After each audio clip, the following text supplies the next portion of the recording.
Let's look at switch statements. Switch statements do the same thing that you can do with if-else statements, but it's just a different method of doing it. So let's look at the same example that we had before and see how we can represent this using switch statements. So let's say we have a string variable named travel type, travel type. And we'll give it some value a bit later. Let's say we have another variable of string data type, and let's say the name of the variable is time taken. And we won't assign any value to it right now. You can actually do this. You can define the variable name and not assign its value right then and there. You can assign its value later on in your code. And that's what we'll do right now. So once we have this, and there would be some value here, right? But we'll put it later. So what we want to do is switch between the value of travel type. If the value of travel type is car, then we want the time taken to be 5 minutes. If the value of travel type is bike, then we want the value of time taken to be 10 minutes. If the value of travel type is walk, then we want the value of time taken to be 15 minutes. So if the travel type is car or drive, we want it to be 5 minutes, right? So let's start writing that switch statement. So it'll basically switch between the values of travel type, right? So that is why we will put that in the parentheses right after our switch statement. And then whatever we want to do in between this block of code within these two brackets. And these two, the space between these two belongs to the switch statement.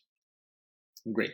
So there can be one case, and we differentiate between these different possibilities with the word case. So case, if travel type is, let's say, a drive. If this is the case, then at this point, we want to assign some value to time taken. So time taken variable,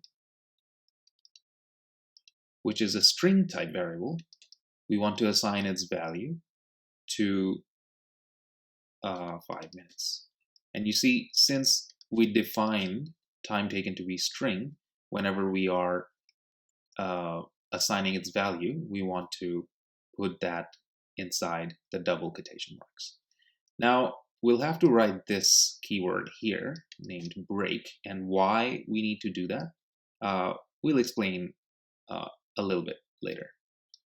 So the second case can be if the travel type variable has the value, let's say, bike.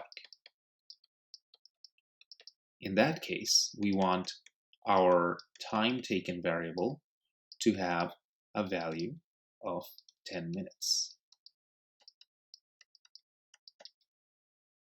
Great. Again, we write down break.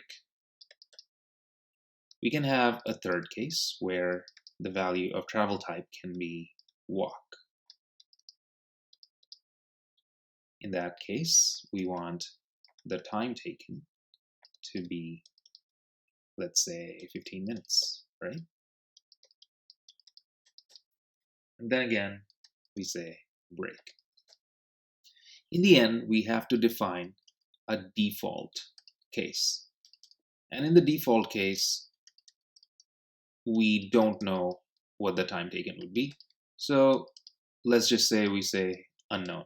We don't know what the time would be.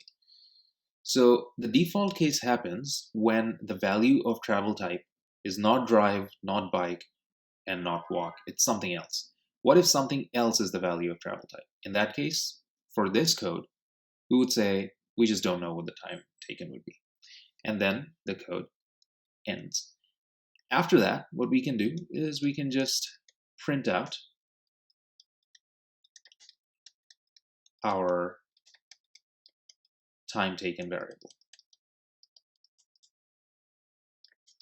actually. Yeah. We'll print out our time taken variable in the end. So let's see what's happening here. Let's say we define our string type, our string travel type as, let's say a bike again. In that case, what would happen? Let's say we run the program. The program would come here. It'll see that we have defined a variable named travel type. It is of string data type, and the value stored in it is bike. Great. We have then the program comes here on this line of code. It sees that there is a variable named time taken. It is of string data type, but there is no value assigned to it yet. Great. It then comes here to the switch statement, and it says, what am I switching between? Well, I'm switching between the value of the variable travel type. Great. So then it comes here, and it looks at this part, and it says, is the value of travel type drive? Well, no, the value of travel type is bike. So in that case, it does not enter this part of the code. It directly jumps here. Now it checks this out and says, is the value of travel type bike?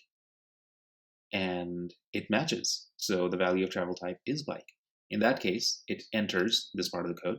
It changes, or it assigns for the first time, the value of time taken variable to 10 minutes. And so now, before we did not have any value in time taken, but now we have some value stored in the value in the variable time taken. Some value is stored in the variable time taken, and that value is 10 minutes, and it is a string.